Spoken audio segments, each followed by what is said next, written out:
feel the sunlight. Could it be too late for me to come back down? When I see your face, I know it's alright. Could it be too late for me to come back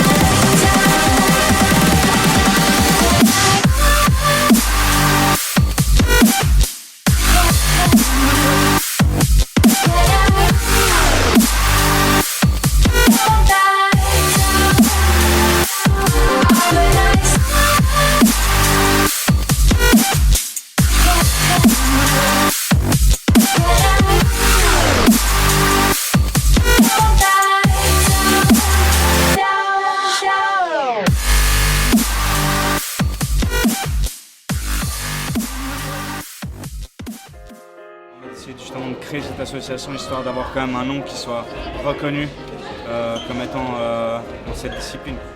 Après qu'on ait créé l'association, on a pas mal eu contact avec des TSHM, c'est à leur mur.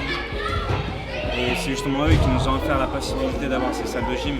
On a lancé aux palettes. On a pris des salles et on accueille tous les petits, tout âge, tout niveau. Nous-mêmes, on a trouvé que c'était mieux de pouvoir pratiquer le mouvement d'abord en salle et ensuite les reproduire à l'extérieur. Genre t'essayes un nouveau période dehors, il y a forte chance que tu te fasses mal, tu tombes sur du béton, n'importe, de l'herbe, tu peux te faire mal. Alors que ici en salle on a des tapis, c'est sécurisé. C'est-à-dire qu'à l'extérieur, on est là, on hésite constamment. Alors que si déjà à l'intérieur on a travaillé les mouvements sur les tapis, des protections et qu'on arrive à un point de confiance où on n'a même pas à se demander si on le fait ou pas, ça vient automatiquement dehors.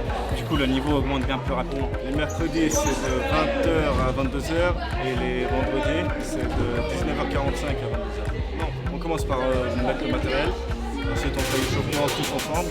Il faut toujours s'échauffer parce qu'après il y a des risques de blessures bien plus importantes si on est froid. Ça, expérience faite, c'est quasi sûr. Oui, il est important aussi, une fois qu'on est blessé, d'aller chez le médecin tout de suite, il ne faut pas trop attendre.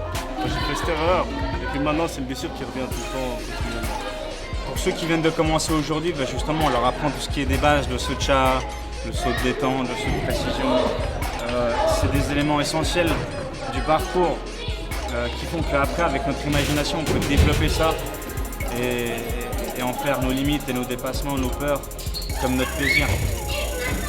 Et ensuite, on a préparé quelques spots, plusieurs endroits où on peut s'entraîner. Et après, il y a les élèves, ils vont un peu partout et puis on est là pour les sécuriser et c'était à progresser. On a vu par le passé que le film Yamakasi, tout le monde a voulu imiter en fait ce qu'il faisait. Et il y a eu quand même aussi pas mal d'accidents et d'autres choses. Mais on aimerait éviter ce genre d'incidents.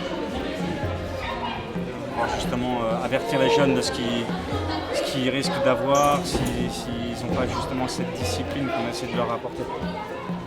C'est une école de la vie. Ça nous apprend la discipline, ça nous apprend à respecter ce qui nous entoure, à respecter les gens qui pratiquent avec nous, même les gens extérieurs de ce sport. Admettons, on est dans une propriété privée, on sait très bien qu'on n'a pas le droit, on va quand même respecter ceci, on va quand même éviter. Justement, ça, le respect, plein d'autres notions de la vie.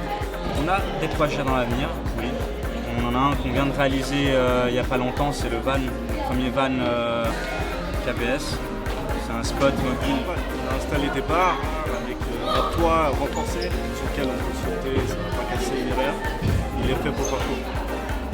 On espère développer ça de façon plus grande, en faire comme ils font en Amérique, avoir un hangar et pouvoir en faire un spot, un lieu d'entraînement mieux que ça. Je risque de passer peut-être pour un fou quand je risque de dire ça, mais c'est que quand je regarde maintenant les bâtiments et tout ce qui m'entoure, je me vois justement passer ces obstacles. Je fais travailler mon imagination automatiquement pour voir qu'est-ce que je peux faire sur ces endroits, comment je peux les utiliser. C'est un autre état d'esprit qu'on a. Vraiment. J'ai un petit dicton qui dit si tu vises le toit, tu tombes dans les poubelles. Si tu vises le ciel, tu tombes sur le toit. À réfléchir.